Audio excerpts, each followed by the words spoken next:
Sun has become a terrifying force in the current meta, and in this video, we'll discuss why it's in your best interest to either pick or ban him whenever possible. We'll also go over some key strategies to maximize Sun's potential, so make sure to watch until the end. First, Sun's improved early game sustain. One of the biggest reasons Sun is so strong right now is his incredible HP sustain, thanks to the buffs to his doppelganger's base lifesteal.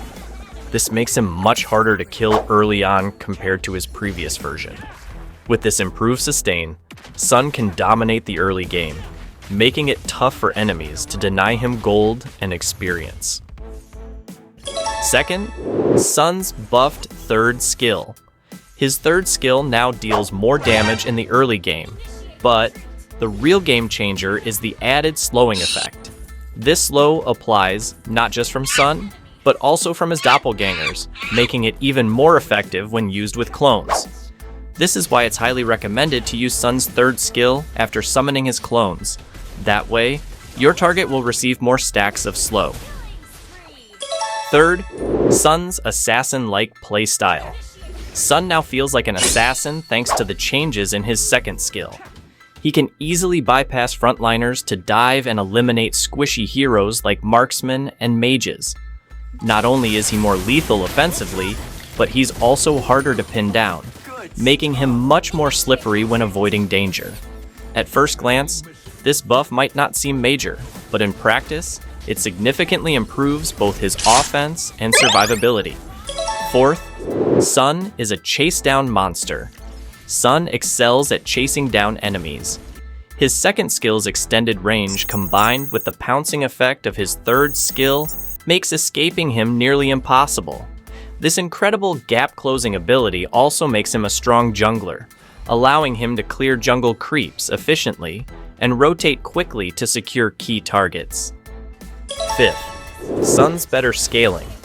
Sun has always been a late-game hero, but with the recent buffs, he now reaches his power spike much faster.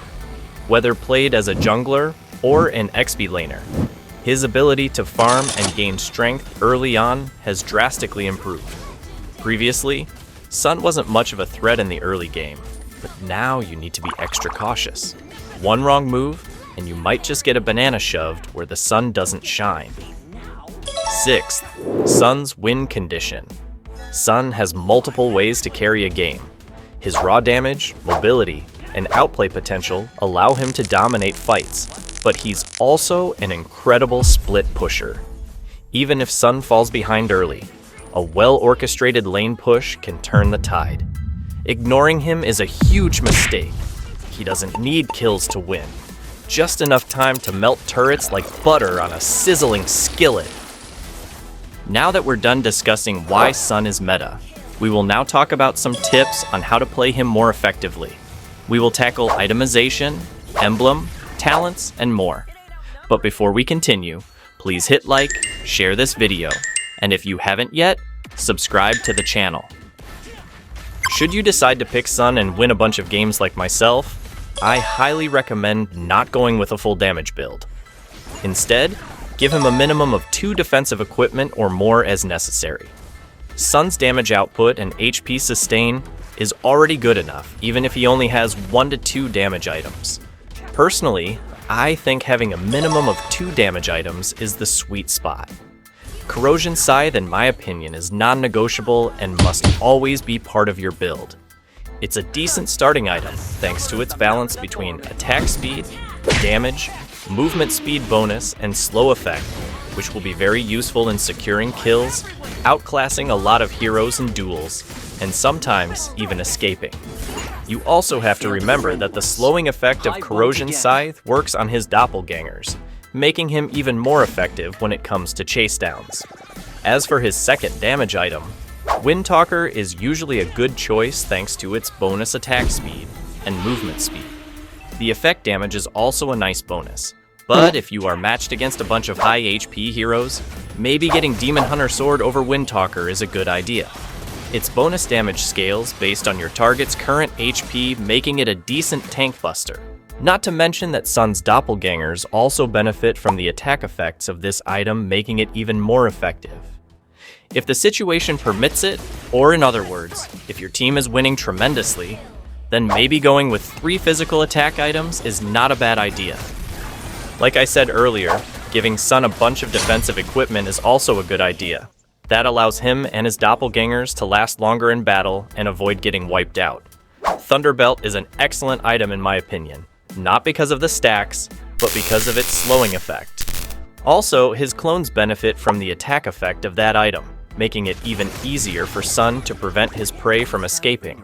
Depending on the situation, I personally prefer high defensive equipment such as the following. Depending on your needs or playstyle, you can also opt for defensive equipment with bonus cooldown reduction in order to give Sun more flexibility when it comes to skill usage. If you want to try something crazy, Sun's clones inherit a portion of these items' unique effects. As you can see, the enemy hero was receiving burning magic damage from the clone. This means if Sun summons both his doppelgangers, any nearby hostile unit will get burned by Cursed Helm thrice. As with Guardian Helm, it's pretty straightforward. Sun, including his doppelgangers, regenerate HP. As for the emblems and talents, depending on the situation, I personally think these are the most ideal. If you're new to the game and is unsure what configuration is best, then maybe going with this emblem and talent combination is a good idea.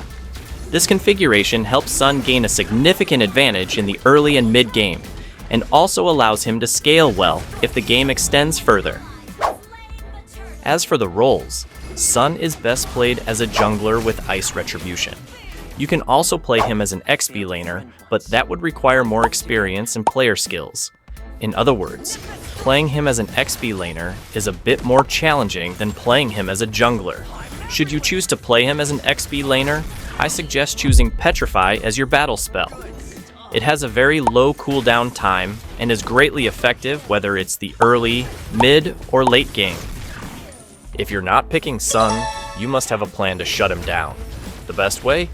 Burst AoE heroes that can clear his doppelgangers quickly. Without his clones, his HP, sustain, and damage output drop significantly. However, picking AoE heroes alone won't guarantee an easy game. Remember? Sun is now much stronger in the early game, making it easier for him to farm and hit his power spike. Some players will opt for the EXP lane or focus on split pushing. If you let the game drag on, Sun will become an overwhelming threat. Deny him farm, shut him down early, and never underestimate his late game potential. That concludes our Mobile Legends content. Thank you so much for watching, and we'll see each other on the next one.